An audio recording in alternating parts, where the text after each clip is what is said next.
Mana est à l'exemple de la plupart des communes de Guyane très étendues. Plus de 6300 km², où résident officiellement plus de 10 000 habitants. Beaucoup de rizières et de zones inondables, de nombreux terrains bordant le fleuve et encore d'immenses sites à aménager entre urbanisme et développement de filières économiques. L'aménagement du territoire est donc un défi en Guyane et particulièrement à Mana. On a de la place. Maintenant, c'est une démarche stratégique que nous devrions avoir au niveau de la mairie pour savoir réellement quelles sont les zones que nous allons mettre en avant et quelles sont les zones que nous voulons aménager. Et la révision du PLU permet d'avoir une projection sur 15 à 20 ans à venir. Donc c'est ce travail-là que nous sommes en train de mener, car nous avons lancé un schéma directeur d'aménagement qui sortira avec, bien sûr, la révision du PLU qui va nous accompagner, qui va nous aider à aller plus loin dans la démarche que nous avons entamée. L'aménagement du territoire. À Mana, la mairie a pris une longueur d'avance en devenant la première commune de Guyane à proposer le plan local d'urbanisme en ligne.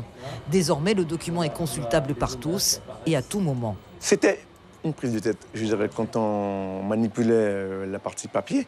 Mais maintenant que c'est en ligne, je dirais que c'est plus facile pour pouvoir le faire. L'essentiel, en fin de compte, le plus gros boulot, c'était de constituer le dossier et de mettre l'application en ligne. Et maintenant que c'est fait, je pense que c'est plus facile même pour les services de faire sortir un document. Aujourd'hui, c'est plus simple et c'est plus rapide. Ce secteur de Mana, appelé Kouachi, va faire l'objet d'une modification du plan local d'urbanisme. Comme de nombreux endroits en Guyane, beaucoup reste à faire pour aménager le territoire. Et pour de nombreux habitants, il faut avant tout, avant Internet, travailler de concert avec les résidents des secteurs concernés. Je suis d'ancienne génération, Internet, moi, c'est plus que minime, il n'y a rien, quoi. Voilà.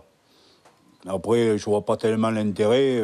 Ici, c'est des parcelles de 2 hectares, enfin un peu plus de 2 hectares. Donc il y a souvent de la place. Mais que ce ne soit pas un organisme qui est à Cayenne ou à Paris, qui nous dise ici, c'est pas constructible.